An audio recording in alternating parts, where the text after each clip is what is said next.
कि शद्दाद ने जब जन्नत बनाई, और हदीस में आता है कि 12 साल लगे जन्नत बनाने में, और 12 साल में दिन रात मिस्त्रियों ने काम किया। 1000 मिस्त्री काम करने वाले, और हर 1000 के पीछे हजार हजार मजदूर उसके साथ थे दिन रात, और सारी दुनिया के खजाने इकट्ठे करके उसने वहां लगा दिए। और उसकी भी अजीब तफसीर है कि शद्दाद की आंखों में अल्लाह तबारक व तआला ने एक ऐसी कुव्वत अता कर रखी थी, वो ज़मीन को देखकर उसके अंदर से ख़जाना देख लेता था, अंदर सोना चांदी वो देख लेता था। वक्त नहीं होता, बातें बहुत हैं। बचपन में छोटा था, ये खेल रहा था, एक काफिला गुजरा। अब काफिला गुजरा तो आपको पता है काफिला जब गुजरा तो कोई सामान चीज़ें गिर जाती, छोटी मोटी कोई बर्तन गिरी, कोई चीज़ गिर गई, तो किसी को पोटली गिरी। ये बच्चे खेल रहे थे गांव में, तो काफिला गुजरा तो पोटली उठा ली। जब जैसी पोटली उठाई तो इसे देखा कि वो एक सुरमा है, सुरमा शद्दाद ने उठा लिया। अब काफिले वाले जब आगे पहुंचे तो उनको महसूस हो कुछ चीज़ें गिरी, तो पीछे से जो बंदा चला आ रहा था, जो काफिले से दूर हट के चलता था ताकि कुछ चीज़ गिरी हो तो उठा लूँ, तो उसने देखा कि इसने कुछ चीज़ उठाई, उसने पकड़ लिया, कहा कि क्या है, लाओ इधर, तो क्या चीज़ है। उसने कहा ये कुछ नहीं है, सुरमा है। तो उसने कहा कि नहीं, वो लाओ, ये काफिले वालों का है। तो इसने जब क्या किया, वो सुरमा जल्दी से अपनी आंखों में सोचा चलो 1-2 सिलाई लगा लूँ, बाकी शीशी दे दूंगा। उसने सिलाई जैसे लगाई, उसको ज़मीन के ख़जाने नज़र आने लगे, ख़जाने नज़र आने।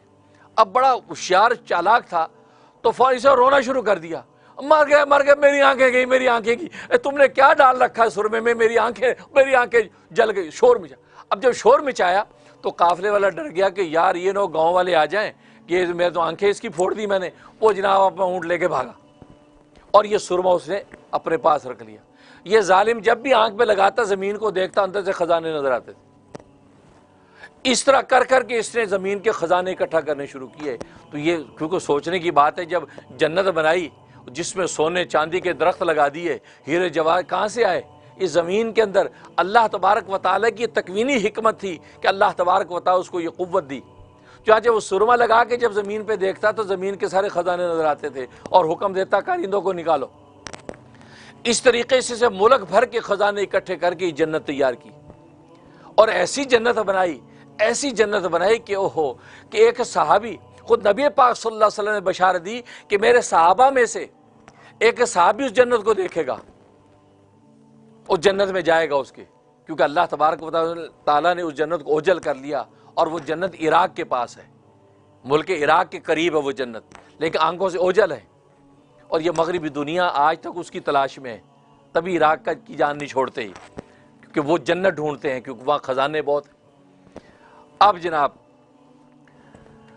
जन्नत तैयार उसने की, और फरमाया कि सहाबी देखेंगे।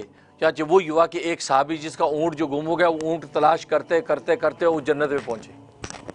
सुबह का वक़्त था और सूरज तुलू हो रहा था, और सूरज जब तुलू होकर जब झांकता था उस जन्नत को, उस जन्नत की जो खूबसूरती, जो झिलमिलाहट होती थी, कोई किसी की ताब नहीं थी कि देख ले। वो उस टाइम में जब वो सहाबी वहाँ पहुंचे हैं कि यार ये जंगल बियाबान में ये क्या है, इधर सूरज तुलू हो रहा था, जैसे वो अंदर दाखिल हुआ, सूरज ने जैसी अपनी रोशनी डाली उस जन्नत पर, उसका हुस्न जमाल देखकर वो सहाबी बेहोश हो गए। अब आप अंदाज़ा करें कि सहाबा के कवी दिल, कितने मजबूत दिल होंगे, ईमान से भरे हुए, उसकी ताब नहीं ला सके। ये कि इंसान की बनाई हुई जन्नत है, खुदा की बनाई जन्नत का क्या आलम होगा। अल्लाह अकबर, बेहोश हो गए। जब उनको होश आया तो वो जन्नत ओझल थी, उनकी आंखों से ओझल थी।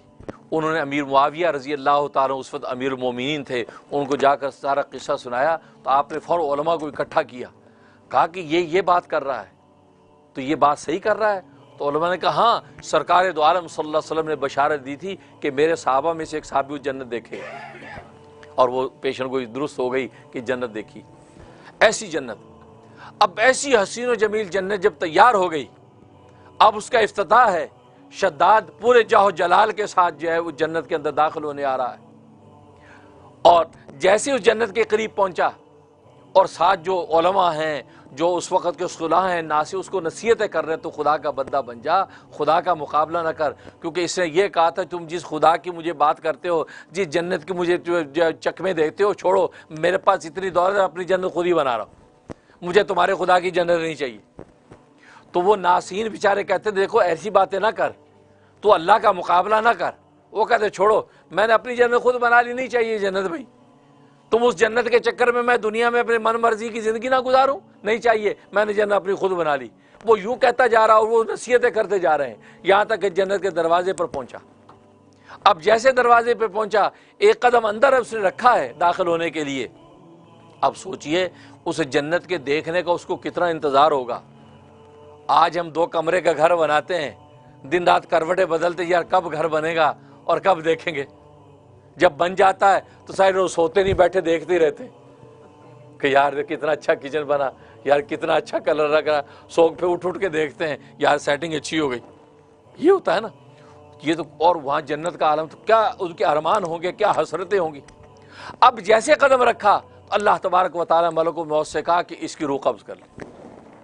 तो मलकुल मौत कहता है, मुझे उस वक्त उस पर तरस आया कि यार ये बेचारे एक नज़र देख तो ले, ये 12 साल से करवटें बदल रहा है, मुल्क का खजाना लगा दिया, और अल्लाह ने कहा कि नहीं, इसको रूह कब्ज कर ले। तो ए रब्बे जुल जलाल, मुझे उस वक़्त तरस आया।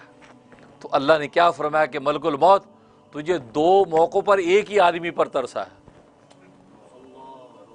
2 मौक़ों पर तुझे एक ही आदमी पर तरस आया। ये वही शीरखार बच्चा था कि जिसको मैंने जंगल के दरिंदों के जरिए से पाला था। शेर उसकी हिफाजत करता था, शेरनी उसकी हिफाजत करती थी, हिरन आके उसको दूध पिलाती थी, कोई माइकला उसको टच नहीं कर सकता था। जंगल के दरिंदों से मैंने उसको बचाया और हिरन को पाबंद किया, हिरन जाके उसको दूध पिलाती थी, मैंने उसको जंगल के दरिंदों से पाला। तो इंसान अगर नहीं मिलते तो अल्लाह तबारक व तआला जंगल के दरिंदों से पाल के दिखाते हैं। इसे तो अल्लाह ने कहा कि पालने वाला मैं हूँ, अल्हम्दुलिल्लाह रब्बिल आलमीन, सारे जहानों को पालने वाला मैं हूँ।